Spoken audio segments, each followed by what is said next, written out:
అంతర్వేది పవిత్రోత్సవాలకు అహోబిలంలో ప్రత్యేక పూజలు. తూర్పు గోదావరి జిల్లాలోని అంతర్వేది లక్ష్మీ నరసింహస్వామి వారి పవిత్రోత్సవాలకు వినియోగించే పవిత్ర మాలలను అహోబిలం శ్రీ లక్ష్మీ నరసింహస్వామి సన్నిధిలో ఉంచి ప్రత్యేక పూజలు చేశారు.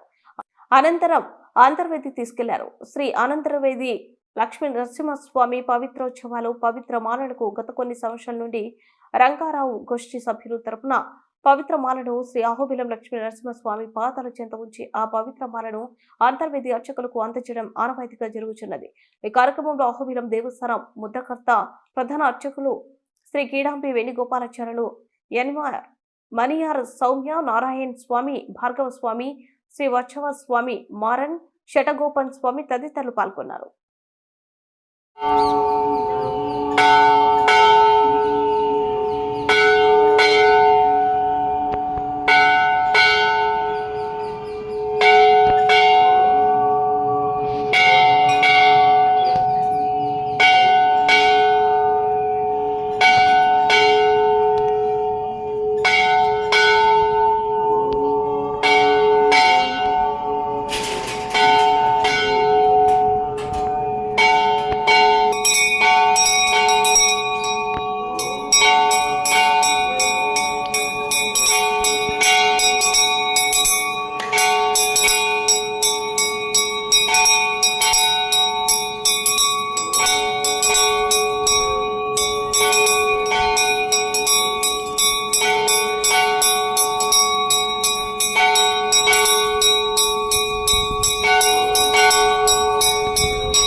న్యూనాదిరేవ శాంత్యర్థం అని చెప్పి సంవత్సరంలో భగవంతుని యొక్క ఆలయంలో ఏ విధమైన దేవో తెలియచేసిన లోపములకు ప్రాయశ్చిత్తముగా ఈ ఒక పవిత్రోత్సవం అనేది ప్రతి ఒక్క క్షేత్రంలో జరిగే ఒక ఆనవాయితం.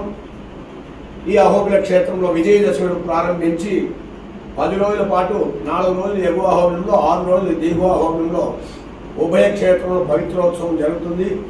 ఆ రీతిలో ఈ ఒక పవిత్రమాలు అనేది ప్రప్రథమంగా భగవంతుడు ఆవిర్భవించిన ఉగ్రస్తంభం నుంచి ఆవిర్భవించిన ఈ నృసింహ క్షేత్రంలో అంతర్వేది అనే క్షేత్రానికి ప్రతి సంవత్సరం ఈ ఒక పవిత్రమాలను ఈ అహోబిల క్షేత్రంలో ఉంచి ఇక్కడి నుంచి అర్చక స్వామి వారి యొక్క ద్వారా ఈ అంతర్వేది క్షేత్రానికి ఈ ఒక పవిత్రమాలను పంపించే ఒక ఆనవాయితం కనుక ఈ పవిత్రమాలలు అక్కడ అంతర్వేది క్షేత్రంలో స్వామివారికి పవిత్రోత్సవం జరిపి భక్తులకి వినియోగం చేస్తారు. ఎక్కడ ఉండే భక్తులు అత్యద్భుతమైన అంతర్వేది క్షేత్రానికి వెళ్ళి ఆ లక్ష్మీనరసింహస్వామి వారిని దర్శించి వారి యొక్క కృపాకటాక్షం ప్రతి ఒక్క మానవునికి లభించాలని చెప్పి ఈ లక్ష్మీనరసింహస్వామి వారి యొక్క దివ్య చరణాలను ప్రార్థించి సంతాన సంపదం లక్ష్మీ ఆయురారోగ్య పూర్విక శ్రీ నృసింహ పదద్వందో దద్యాత్ అత్యంత వైభవాత్ అని చెప్పినట్టు